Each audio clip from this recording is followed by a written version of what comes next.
Nag-crave ako sa paborito kong ulam na madalas naming orderin pag kumakain kami sa labas. Kaya naman tara, gawa tayo ng paborito kong chicken recipe na talaga namang magiging paborito mo din at ng buo mong pamilya. Parang nananakot lang yun. Hiniwa-hiwa ko na nga ng maliliit itong aking mga chicken thigh fillet. Kung wala kayong chicken thigh fillet, pwedeng chicken breast. Pero mas malasa kasi ito parang pinaka-dark meat ng chicken kaysa sa white meat ng chicken. Kung tatanungin nyo kung anong size, mga 1.5 inch, parang ganyan. Ano nga palang ulam nyo today at taga saan kayo? Comment down below. Naglagay na nga ako ng asin at paminta tapos hinalo-halo kong maigi para manuot yung lasa dun sa mga manok. Wait lang po!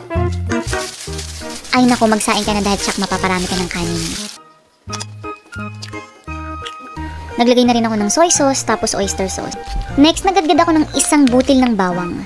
Pwede nyo naman gawing 2 o 3, pero ako isa lang. Naglagay din ako ng konting asukal para mabalanse yung lasa. Kumuha din ako ng equal parts ng flour o harina at cornstarch. Kung wala kayong cornstarch, pwede namang tanggalin nyo na. Wala nga kayo, ano magagawa natin, diba? Makakatulong kasi yung cornstarch para mas maging crispy at saka maganda yung pagka-golden brown ng ating chicken mamaya. Hinalo ko lamang maigi hanggang sa maging ganyan na yung texture niya. Pagkatapos, ito optional, naglagay ako ng Cajun seasoning. Pwede kayong maglagay ng mga paborito nyong herbs and spices. Kung gusto nyo lang naman, wala namang sapilitan. Tinabi ko na nga habang magpe-prepare ako ng iba pang mga sangkap. Naghiwa ako ng 2 maliit na sibuyas na pula, quartered. Nagtatad ako ng 2 butil ng bawang. Kumuha din ako ng maliit na carrots para yung matitira, magamit ko pa sa ibang ulam. Kung nagtataka kayo kung anong ginagawa ko, nagtataka rin ako eh. Nagbasa talaga eh. Wala, yan yung makakaya ko eh. Berdeng bell pepper. Pero kung wala kayong berde at pula lang ang nandyan, pwede Siyempre pa maglalagay din ako ng pineapple chunks. Paano po kung tidbits lang po ang meron kami dito? Pwede na yan. Oops, please, huwag niyo pong itatapon yung juice. Nagpainit na nga ako ng mantika at para ma-check kung ready na ito, gumamit lang ako ng wooden chopsticks. At nakita ko nga na mabilis na umaakyat yung mga bubbles, kaya ibig sabihin ready na siya. Sinikap kong prituhin kada piraso ng manok na hiwa-hiwalay para hindi na sila mahirap paghiwa-hiwalayin.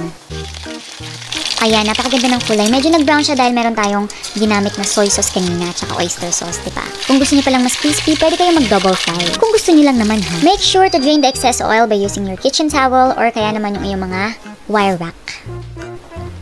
Unahin muna nating lutuin yung gulay. Pero hindi ko i-overcook para medyo crunchy pa siya pag kinakain. Naglagay na nga ako ng konting cooking oil, tapos naglagay din ako ng konting butter. Kung wala kayong butter, pwede namang margarine. Kung wala, pwedeng cooking oil lang. Hinulog ko na yung mga sangkap.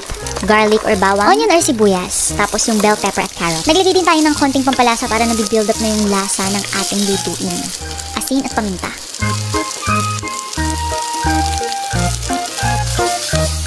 Ito na nga para sa ating masarap na sauce. Gumamit ako ng tomato ketchup. Tapos, light brown sugar. By the way, habang pinaghalo-halo nyo yung mga ingredients, pwede nyong hinaan ng todo yung init. Or kaya naman, patayin nyo muna yung inyong kalan. Ito na nga, yung juice ng ating pineapple chunks kanina, tinapon nyo na ba? Gagamitin natin yan. Inilagay ko ng iba pang mga sangkap, soy sauce, vinegar. Itong vinegar na gamit ko ay yung brown rice vinegar. Pero kung wala kayo kung anumang suka ang ginagamit nyo dyan, pwede na yan. Kainaman lang dito, hindi siya ganun kaasim.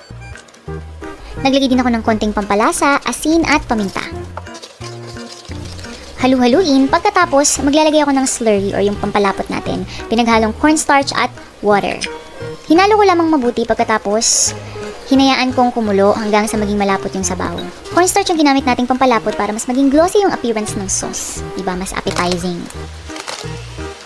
Once na na-reduce at nag-thicken na yung sauce, inilagay ko na yung ating mga chicken pieces. Siyempre, huwag nyo kalimutang ilagay yung ating mga vegetables. Hinalo-halo ko na nga hanggang sa ma-coat ng sauce yung bawat chicken pieces ng mga vegetables. At siyempre, huwag natin kakalimutan yung pineapple chunks. Nagtira ko ng konti para pang garnish mamaya. Niluto ko pa ng bahagya para mas ma-infuse yung flavor sa ating mga chicken at vegetables. Napakasarap na amoy ko na. Ay na nga guys, nakikita nyo naman katakam-takam. Planiting ko na nga picture-picture pang Instagram. Pagkatapos maya-maya lang kainan na.